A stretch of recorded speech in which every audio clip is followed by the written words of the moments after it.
It's been 11 years since Kyron Horman's mysterious disappearance, and since then not a single trace of him has been found. In this video we will tell you how things unfolded in this case. But before we start, we would like to send our sympathies to the loved ones of Kyron Horman who fell victim to his disappearance.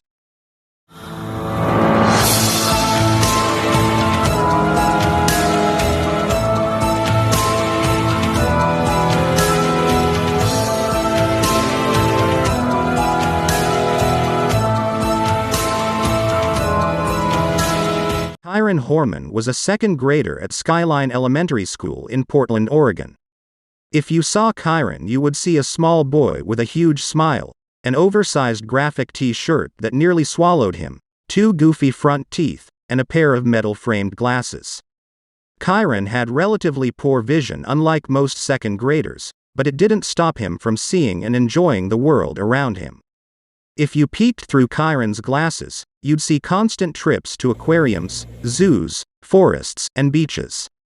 Kyron's tiny glass frames could give you glimpses of equations from the advanced math placement he was placed into, or flashes of sign language, which he had begun picking up. You would also be able to see a family and community that loved him very much. Whether he was excelling in school, loving the natural world, or on the occasional trip to Disney World, Kyron saw the beauty of life and shared it with others through his enormous smile.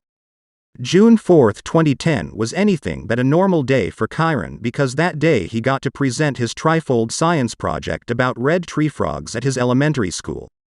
He was especially excited to show his stepmom, Terry, his project.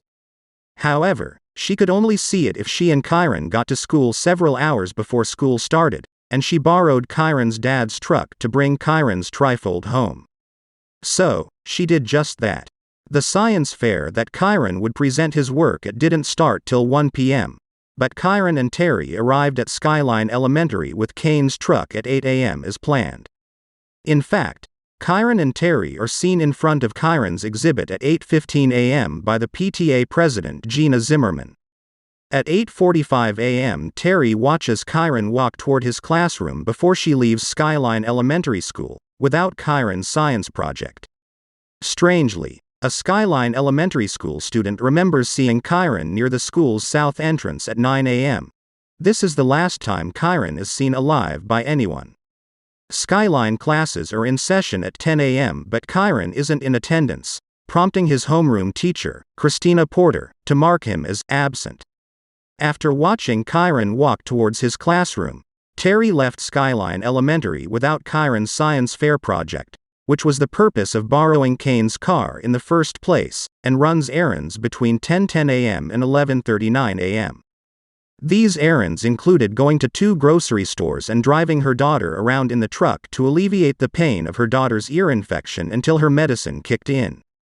At 11:39 a.m. Terry checks in at a 24-hour gym and works out until 12:40 p.m.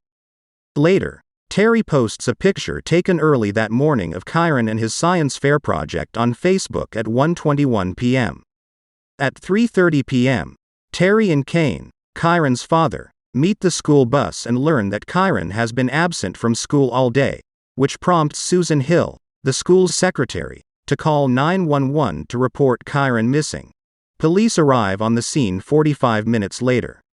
At 5:30 p.m., the Portland Public School sends out a mass text to parents that reads, "Kyron Horman did not arrive at home today." At 7:45 p.m., the Multnomah County Sheriff personally alerts the FBI of Kyron's disappearance, and between 8:09 p.m. and 10:45 p.m., search and rescue teams arrive and conduct a comprehensive search of Skyline Elementary School, including a tunnel near the school. Following day, June 5th, the search for Kyron continues. Staff and parents of children who were at Skyline the day before are told to come to a police briefing on Sunday, and FBI and the National Guard have joined the search. Next day, June 6th, the FBI brings in a profiler. The community passes out Kyron's missing person flyer. The search for Kyron broadens, and Kyron's case is now being treated as an endangered child case. Between June 4th, the day Kyron went missing, and June 13th, the search for Kyron continued and has expanded into outer territories of the area, including Sauvie Island, a small island 6 miles away, However, on June 13, Kyron's case transitions from a missing persons case to a criminal investigation. In the following 2 weeks, standard search activities ensue. Billboards are donated and erected, rumors circulate about Kyron's body found, and more flyers are released. An update in Kyron's case occurs on June 18, 2010, when Terry undergoes a second polygraph test. Between June 26 and July 1, Kyron's family undergoes rather serious changes.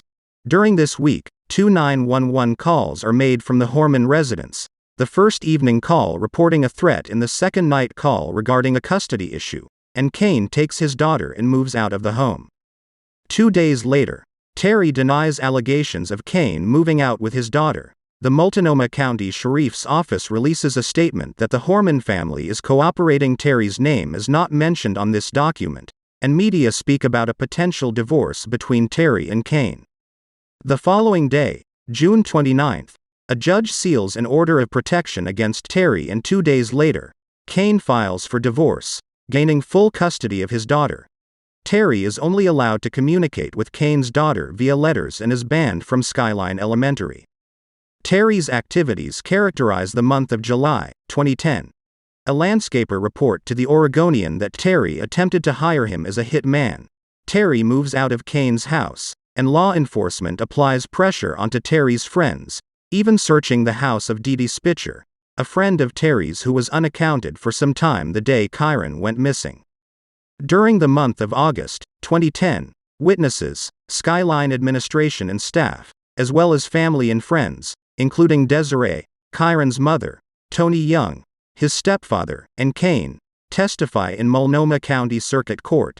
An anonymous witness who attended the same gym as Terry on the day Kyron disappeared also testify.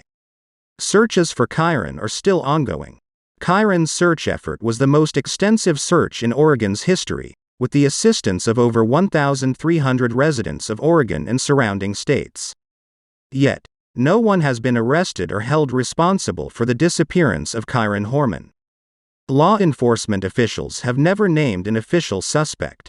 Today, Kyron Horman would be 19 years old, and has remained missing for the past 11 years, despite the $50,000 reward for information leading to an arrest and conviction of the individual responsible for his disappearance.